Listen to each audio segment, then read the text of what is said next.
Anyway, here is the Billet valve cover, B series Billet valve cover from Locash with the Billet spark plug cover wire specifically designed for this valve cover. How he has you install the cap is to use the original acorn nuts. But as you can see here, we have some Downstar hardware on the corners which require no extra fabrication or extra hardware, except that he doesn't involve these guys over here, which you may have seen before. Right, Skunk had, I think, may have originally come out with these guys, but these are the flush mount B series hardware kit. But what we're going to be using here is these stems here. What those studs will do is replace the hardware, OEM hardware that holds the acorn nuts, which is the stud is coming out. Alright, well, what we're going to do is make it to where it's threaded in, and the idea there is so that we could use fender washers in there. And so we're going to experiment to see if that works, and if it does, then guess what, you guys got like a cool little addition you can add to the Locash Billet valve cover to make it look extra super flush. If you haven't seen what the Billet valve cover looks like, this is pretty much it. It's pretty standard, bolts on like factory. It's really nice stuff though.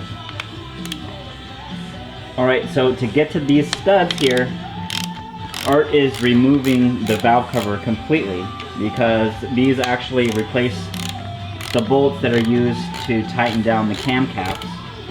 So those will have to be removed, and the new hardware will go in its place and also torqued. What we'll most likely end up doing is retorquing all of the cam caps, because just by removing the four, we're changing the torque spec on everything across the board. So to be safe, we're going to set this thing at top dead center. When we do begin to do that stuff, loosen everything and then retorque accordingly. Alright, we got the valve cover off, and I just want to give you a quick look underneath our valve cover. I actually did wipe it off. There was some grit in there. These studs right here, those are the ones that are going to be removing. We did set it at top dead center before we start this project. But while we're on it, I just wanted to point out the K-tuned timing belt shifter that we're using, or not shifter, but tensioner that we're using. And this is actually an LSV tech. So for those that didn't know, this is a B18. It has been sleeved, Darton sleeves, Eagle rods, JE pistons, pretty standard. It is an LSV tech. We're using an F5 oil line kit, as you can see back there.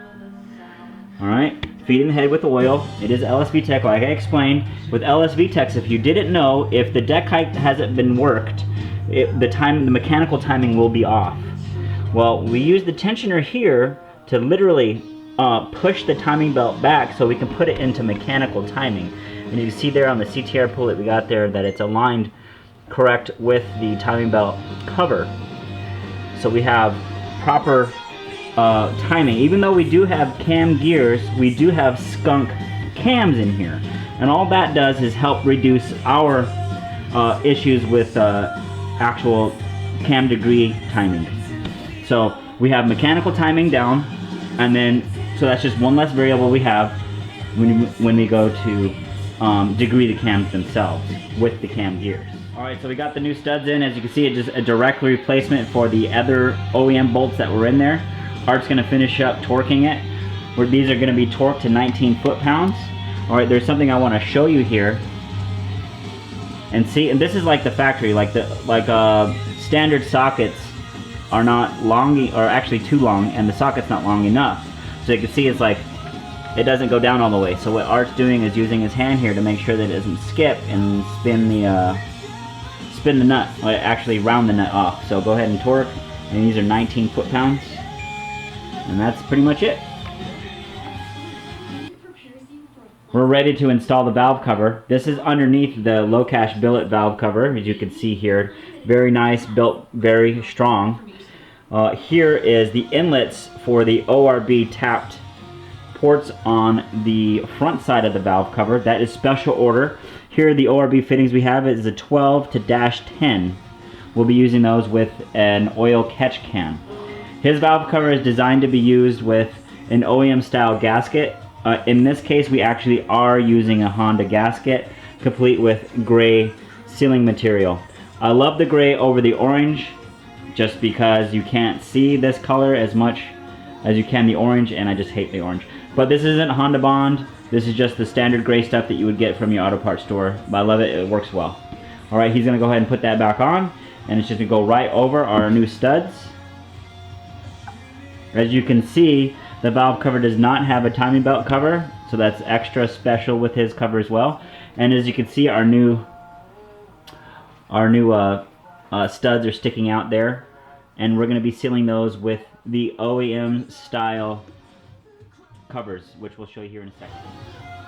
The billet valve cover reuses the OEM stud covers, as you can see here. Art's going to be reusing that.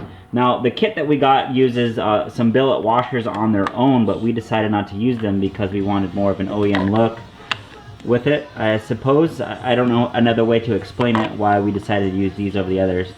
Actually, the ones that we got were blue, so that's a big factor. If we were going to use them, we'd use black ones. We just couldn't get a hold of some black ones. The valve cover, the wire cover, as designed, would normally just go directly over these covers, so the studs would peek through. But in this case, there is no stud to peek through, so our bolt's going to go directly through the spark plug cover. Now, the valve cover is low profile, which is the whole point of the valve cover itself, as you can see here. So that means that the whole cover, including wire cover, is lower than normal. So you wouldn't put a bolt, or you wouldn't put a nut underneath the wire like normal, because the way that he designed it is that the cover is what holds down those gaskets underneath of it, if that makes any sense. All right, now we're going to move to the next step. Here we're using the Downstar V3 number 6, I think he calls it, because it actually uses a number 6mm threaded bolt that goes through it.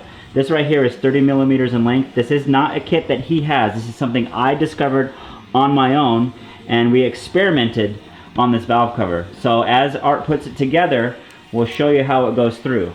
So we're using his hardware on the end, which works like OE, all right, but now we're using those new studs down in there to screw these guys through, and it looks super cool. So the 30mm actually reaches through the spark plug wire, through the valve cover, and to the studs, tightening down. Now, to put this on correctly, make sure that you put everything on loose first, then tighten down after all the threads line up, after all the bolts had started. Dude, this looks so cool. I hope you guys think so too. You've seen it first here. You see it anywhere else? You saw it here first. Thanks, guys. Say bye, Art. Bye, Art.